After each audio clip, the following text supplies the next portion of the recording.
Hey everyone, it's your Olympic hero Kurt Angle, and I want you to go subscribe and check out Lift with Christ on YouTube. He's a good friend of mine. His name is Nick. He's doing great things with this program. When it comes to the devil, I don't play nice. It's your boy Nicky G from Lift with Christ. Hey. Chestnut checkers, raise the bar, keep climbing. Wait on the Lord, yeah, trust God's timing. Jesus is my broccoli, chicken, and rice. Ladies and gentlemen, Lift with Christ. Hey everybody, this is Nick here with Lift with Christ here on YouTube. And the Bible verse for today's video is from the book of Galatians, chapter 1, verse 10, which states, "Am I now trying to win the approval of human beings or of God? Or am I trying to please people?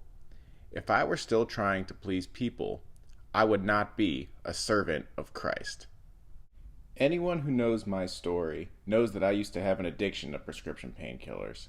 The day I entered the detox center, I remember my dad, who was driving me that day, was playing a bunch of songs from John Cena's rap album to try and cheer me up before I admitted myself into the detox center. The very last song that played was the song "If It All Ended Tomorrow," and there was so many of those lyrics that hit really hard with me. I know that when I was addicted to painkillers, there were several moments that I could have very easily OD'd, and I asked myself as I entered the detox center in those moments, what would I do if it all ended tomorrow? And what's my legacy that I'm going to leave behind here on earth? 4 words that stood out to me the most in that song was, "I'll prove everyone wrong." And during that period in my life, there was a lot of doubt given how people close to me became accustomed to seeing me doing pills on a regular basis. And I wanted to prove to anyone that's ever doubted me that I was going to come back even stronger than anyone could have ever imagined. My addiction started back when I was 17 years old, when I had my first of 5 knee surgeries. My first 2 knee surgeries was for bilateral subluxation in both of my patellas. My 3rd, 4th, and 5th knee surgeries were from bone spurs and crepitus that I developed in both of my knees from my surgeries. I was in a wheelchair from the time of my first surgery for 2.5 years. The 3 biggest lessons that I learned throughout my time in a wheelchair, as well as my drug addiction, was that, for one, when people look at a situation or a circumstance, they see limits or how something can't be possible. But if you look at a situation or a person through the Lord's eyes, God sees the unlimited potential in everything, and there's no situation that's too much for Him to handle. The second thing that I learned is to believe in yourself, and that God always believes in us, even when we don't believe in ourselves. And the third lesson that I learned is that in life, you have to learn how to lose before you can win. In 1 Corinthians chapter 6, verses 19 through 20, it states, "You are not your own. You were bought at a price. Therefore, honor God with your bodies." In order for God to help me achieve my goals, I know I had to get my body right by eating the right foods, living a healthy lifestyle, and maintaining sobriety, as well as growing my mind by adapting a positive mindset that could not be wavered, and growing spiritually by pressing into the Lord and praying each and every single day. I left the detox center with a negative bank account, basically starting my whole life over from scratch as a new creation in the Lord. I gained a whole new level of confidence as an individual when I became a reborn Christian. I actually left the detox center 2 days before they advised me to, but I had that conviction in my spirit that I already knew that I had drug addiction beat, and it was time for me to get to work and reinvent myself. But not just reinvent myself in who I am as a person, but to reinvent myself in Christ. Even though I still had some withdrawal symptoms, my body was just itching to get back into the gym and to start the next chapter in my life. What inspired my conviction to leave the detox center when I did, and to make a comeback that nobody expected or saw coming, was seeing John Cena's conviction he had throughout his career when he had to overcome numerous injuries. John Cena is well known for making superhuman recoveries from injuries and exemplifies what it means to prove everyone wrong. In 2007, John recovered from a torn pectoral in 4 months when he returned to win the 2008 Royal Rumble, even though doctors thought it would take up to a year for him to fully recover. In 2008, John also recovered from a herniated disc in just 3 months, and this was 6 months after he came back from the torn pectoral, when doctors also thought it would take up to a year for him to recover from the herniated disc.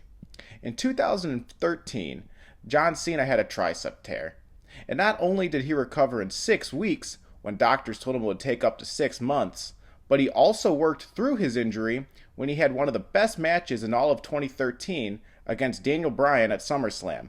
And in 2015, John Cena even finished a match with a broken nose against Seth Rollins.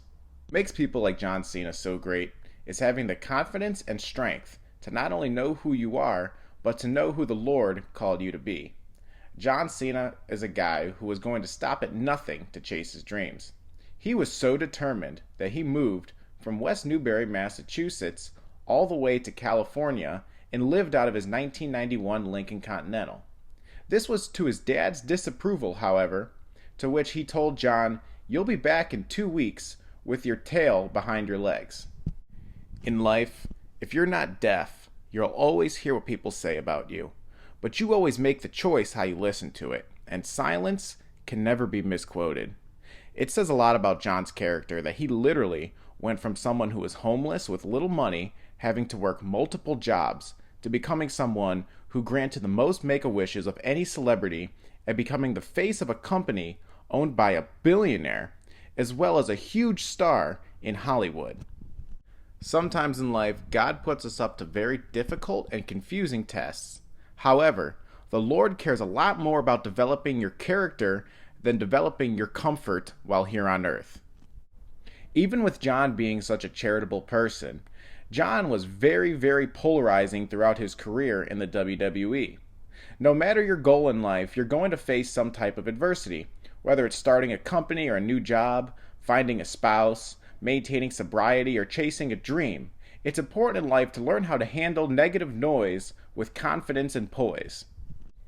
If you spend 50% of your time in life focusing on your own business and 50% of your time not involving yourself in other people's business, then 100% of your time is going to be well spent.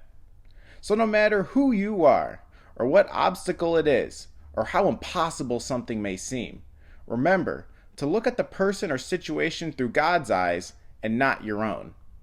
If you know who you are in Christ, and you know who God called you to be, then the only person who can get in the way of God's calling for you is yourself. We all are God's children, and we all are special. We all are called to do great things while we're here on earth. So no matter the obstacle or adversity, if it's having no money, moving across the country, being homeless, overcoming an injury, trying to get sober, maintaining or landing a job, or doing something that's never been done before, if God believes in you, then what's stopping you from believing in yourself? Hey everyone, this is your Olympic hero Kurt Angle, and I want you to go to LiftWithChrist.org to buy all types of LWC merch. Use code ANGLE25 for 25% off all orders. And donate to his channel through Venmo, Cash App, or PayPal using @LiftWithChrist.